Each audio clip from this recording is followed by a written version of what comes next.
राहुल, जो एका मोठ्या कंपनीत काम करायचा आणि आपल्याच कामात अहोरात्र व्यस्त असायचा. त्याची समजूतदार पत्नी प्रिया आणि त्याचे 65 वर्षाचे म्हातारे वडील अनंतराव. राहुलच्या आईचं निधन खूप आधीच झालं होतं. त्यामुळे अनंतरावांनी राहुलला लहानाचं मोठं केलं, शिकवलं आणि स्वतःच्या पायावरती उभा केलं. पण गेल्या काही वर्षात राहुल आपल्या कॉर्पोरेट लाईफमध्ये इतका व्यस्त झाला की एकाच घरात राहून त्याचं आणि बाबांचं बोलणं केवळ जेवलास का आणि तब्येत कशी आहे इथपर्यंतच मर्यादित राहिलं होतं. आणि एक दिवस अचानक बाबा हे जग सोडून निघून गेले. घरात फक्त एक शांतता उरली आणि उरल्या त्या फक्त बाबांच्या आठवणी. बाबा गेल्याच्या चौथ्या दिवशी राहुल आणि प्रिया त्यांच्या खोलीची आवराआवर करत होते. राहुलच्या चेहऱ्यावर दुःख तर होतंच, पण त्याहूनही मोठा एक अपराधीपणाचा भाव होता. तो प्रियाला म्हणाला, माझं चुकलंच प्रिया. शेवटच्या काही महिन्यात मी त्यांना अजिबात वेळ देऊ शकलो नाही. जेव्हा जेव्हा ते माझ्या खोलीत येऊन काहीतरी बोलण्याचा प्रयत्न करायचे, मी लॅपटॉपवर काम करत असायचो. मला वाटायचं ते नेहमी इथेच असणार आहेत. प्रिया कपाटातले कपडे एकत्र करत असताना तिच्या हाताला कपाटाच्या सर्वात खालच्या कप्प्यात एक जुनी लोखंडी पेटी लागली. ती पेटी लॉक होती, पण तिची किल्ली तिथेच एका डब्यात ठेवली होती. प्रियाने ती पेटी उघडली तर त्यामध्ये राहुलची बालपणीची छोटी खेळणी, त्याचे लहानपणीचे कपडे, अगदी तळाशी एक काळ्या रंगाची जुनी डायरी होती. त्या डायरीवरती धुळीचा प्रचंड थर साचला होता. त्या डायरीच्या पहिल्या पानावर बाबांच्या अक्षरात लिहिलं होतं, माझ्या आयुष्यातील सगळ्यात सुंदर आणि सगळ्यात कठीण प्रवास. राहुल आणि प्रिया दोघेही बेडवरती बसले आणि त्यांनी ती डायरी उघडली. ती बाबांची रोजची डायरी नव्हती, तर त्यांनी राहुलच्या जन्मापासून लिहिलेली एक आठवणींची ती वही होती. सुरुवातीची पानं खूप आनंदाने भरलेली होती. राहुलचा पहिला वाढदिवस, त्याने घेतलेलं पहिलं पाऊल, त्याचा पहिला पगार. बाबांनी प्रत्येक बारीक गोष्ट कौतुकाने लिहून ठेवली होती. पण जशी पानं पुढं गेली तशी डायरीची भाषा बदलू लागली. एक अशी उत्कंठा निर्माण झाली ज्याची कल्पनाही राहुलने केली नव्हती. राहुलने 2015 सालचं एक पान उलटलं. तिथे लिहिलं होतं, 10 मार्च 2015. आज राहुलचं लग्न झालं. माझ्या घरात लक्ष्मी आली. प्रिया खूप गुणी मुलगी आहे. मला आता काळजी नाही. पण आज रात्री अचानक माझ्या छातीत खूप जोरात कळ आली. डॉक्टरांकडे गेलो होतो. त्यांनी काही टेस्ट केले आहेत. रिपोर्ट 2 दिवसात येतील.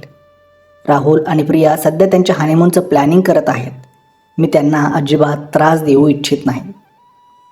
हे वाचून राहुल आणि प्रिया एकमेकाकडे आश्चर्याने पाहू लागले.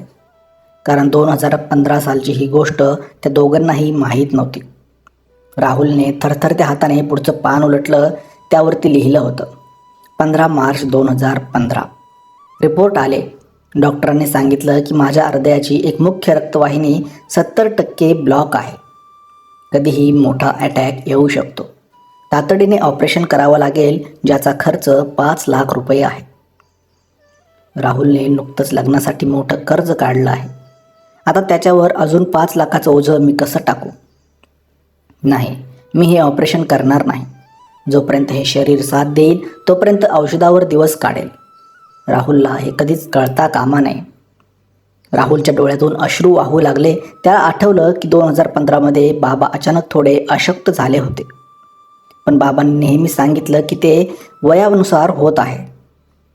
राहुलने रडत रडत पुढचं पान उलटलं, जिथे या गोष्टीला एक अत्यंत भावूक वळण मिळालं.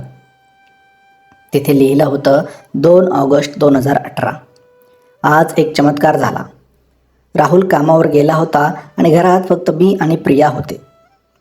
मला अचानक चक्कर आली आणि मी सोफ्यावरती पडलो. प्रियाने मला सांभाळलं. ती खूप हुशार आहे. तिने माझ्या औषधांची पाकिटं पाहिली आणि तिला सगळं सत्य समजलं. तिने माझ्यावरती खूप राग केला, अगदी स्वतःच्या मुलीसारखा. ती म्हणाली, बाबा तुम्ही राहुलला सांगत नसाल तर नका सांगू, पण मी तुमचं ऑपरेशन करूनच राहणार. हे वाचताच राहुलने धक्का बघून प्रियाकडे पाहिलं. प्रियाने मान खाली घातली होती आणि ती ढसाढसा रडत होती. राहुलने विचारलं, प्रिया हे काय आहे? तू बाबांचं ऑपरेशन केलं होतंस, मला काहीच का नाही माहीत? प्रिया रडत रडत म्हणाली, राहुल, बाबांनी मला तुझी शपथ घातली होती. तुझ्या डोक्यावर आधीच खूप कर्ज होतं. बाबा म्हणाले होते की जर राहुलला समजलं तर तो त्याचं करिअर आणि घर पणाला लावेल. मी माझ्या माहेरून आणि माझ्या काही दागिन्यावरती लोन काढून बाबांचं ऑपरेशन गुप्तपणे करून घेतलं. डॉक्टरांनी सांगितलं होतं की हे ऑपरेशन केवळ 5 ते 6 वर्षे त्यांचं आयुष्य वाढवू शकतं. बाबांची एकच इच्छा होती, तुझ्यावर कधीही मानसिक ओझं येऊ नये. राहुल पूर्णपणे कोलमडला. ज्या बापाने आयुष्यभर स्वतःचा विचार केला नाही त्यांच्यासाठी आपल्या पत्नीने इतकी मोठी गोष्ट लपवून ठेवली होती. राहुलने अत्यंत जड अंतकरणाने डायरीचं शेवटचं पान उघडलं, जे बाबांनी त्यांच्या जाण्याच्या अवघ्या 2 दिवसापूर्वी लिहिलं होतं. तिथे अक्षरे खूप थरथरत होती. बहुधा बाबांचे हात कापत असावेत. त्या शेवटच्या पानावर लिहिलं होतं, 20 जून 2026. आज मला खूप थकवा जाणवतोय. कदाचित डॉक्टरांनी दिलेली 5-6 वर्ष आता संपत आली आहेत. राहुल, रोज रात्री जेव्हा तू थकून घरी येतोस आणि तुझ्या खोलीत लॅपटॉपवर काम करतोस ना, तेव्हा मी तुझ्या खोलीच्या दरवाजाबाहेर तासनतास उभा राहून तुला फक्त बघत असतो. मला तुझ्याशी बोलायचं असतं रे बाबा. लहानपणीसारख्या गोष्टी करायच्या असतात. पण मला वाटतं मी तुला डिस्टर्ब करेन. तू आधीच खूप थकला आहेस. माझ्यावरती कधीही रागू नकोस. मी तुला वेळ दिला नाही. मी नेहमी तुझ्या पाठीशी सावलीसारखा होतो. प्रिया, माझ्या मुली, तू मला जे बोनस आयुष्य दिलंस त्यासाठी मनापासून थँक्यू. राहुलला सांभाळ. मी जात आहे, पण माझं हृदय नेहमी तुझ्याच जवळ असेल. तुझा बाबा. ते वाचेपर्यंत राहुलचं स्वतःवरचं नियंत्रण सुटलं होतं.